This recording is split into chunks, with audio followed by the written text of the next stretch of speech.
Oi, gente. Eu tô trazendo um texto aqui de reflexão que eu fiz no ano passado, 2023, falando sobre o controle. Nele eu cito o filósofo e sociólogo Edgar Morin, um pouquinho. Eu leio, às vezes gostaria de ler mais, mas o tempo às vezes fica curtinho entre trabalho e afazeres do dia a dia de dentro de casa, mas é um assunto que é interessante a gente refletir, né? A gente vive numa sociedade, desde que o mundo é mundo, a gente tem essa questão de controle, né? Seja ele político, seja ele no seio familiar, né? Social, tudo existe, porque senão às vezes determinadas coisas seria uma bagunça, um caos total. Essa sociedade é um emaranhado, é uma teia que a gente faz parte, a gente transita por ela. Mas assim, a questão da gente ter uma certa posição nessa questão de controle, de conhecimento sobre isso, também não quer dizer que a gente vai sair por aí chutando balde, o pau da barraca, como se diz, e falar assim, não, agora eu faço bem o que me vira a cabeça e não tem nada a ver e tá tudo bem. Não é bem isso.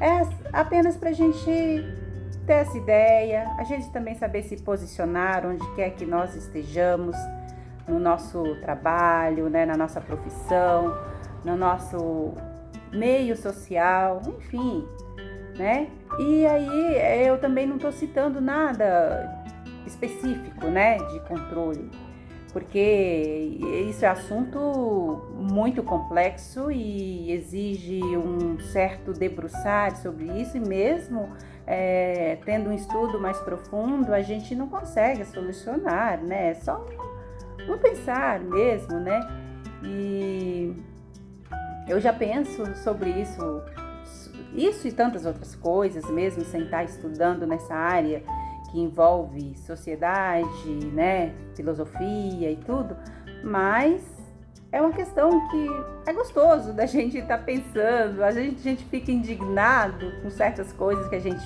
vê, que a gente lê, que a gente ouve, e aí acaba saindo essas ideias, esses textinhos, assim, que de um tempo para cá eu tenho procurado, pelo menos, escrever, que sejam uns textos curtos, 1, 2, 3 que sai no ano aí, de um tempo para cá, mas é interessante. Espero que vocês possam também achar interessante, refletir um pouquinho. E esse texto deu o título de O Controle. Cada vez mais ouvimos dizer que parte da ciência tem trabalhado para dizimar uma porcentagem da população, que os experimentos bioquímicos, as drogas sintéticas, são, na verdade, um meio para eliminar pessoas, diminuir o número populacional. E, por incrível que pareça, as cobaias são as pessoas simples de conhecimentos acadêmicos, intelectuais e científicos que os grandes estudiosos, pessoas influentes da classe dourada, acreditam que não mereçam existir. Muitos acham que o grande problema do planeta se deve ao fato de os menos favorecidos atrapalhar as classes dominantes. O que realmente é necessário acabar de vez é a ignorância do povo, e não digo apenas de menos conhecimentos acadêmicos, intelectual, pois muitos são doutores e mestres, e parece que não faz nenhuma questão de saber lidar e conviver com as multipluralidades humanas com respeito e cuidado.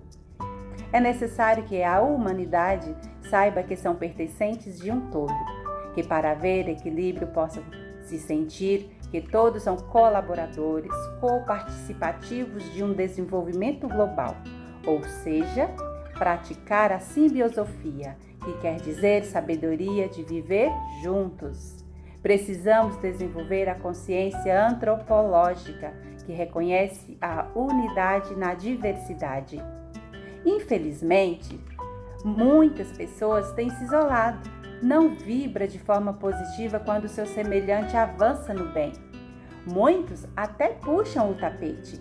Isso aqui pode ser considerado mais simples, mas não menos grave, pois muitos procuram meios de eliminar de qualquer maneira, como citei no começo do texto, querem acabar com a vida. Muitos, algumas vezes de forma individuais, outras em massa.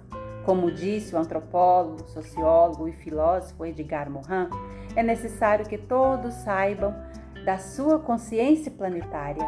Ele fala dos 7 saberes para a educação, onde ele elenca de forma muito clara seu ponto de vista, discorrendo seu conhecimento sobre as cegueiras do conhecimento, o erro e a ilusão, os princípios do conhecimento pertinente, ensinar a condição humana, ensinar a identidade terrena, enfrentar as incertezas, ensinar a compreensão e a ética do gênero humano. O que vale ressaltar que esse conhecimento não se faz apenas dentro das salas de aula. Como eu já disse, todos são coparticipativos, estão todos na mesma nave, na Terra, no mesmo barco. E é cada vez mais crescente o desenvolvimento intelectual, não é mesmo? O desenvolvimento científico em todas as áreas. Porém, a condição humana para enfrentar os desafios está em decadência. As pessoas já não conseguem e já não têm a capacidade para superar e aprender. E por isso, algumas eliminam de forma deplorável, desumana, o que ela julga ser a melhor solução. Os meios de eliminação estão claros e ao mesmo tempo sutis. Muitos estão no jogo, na vida, sendo usados para que isso ocorra, só que na maioria das vezes não tem consciência disso.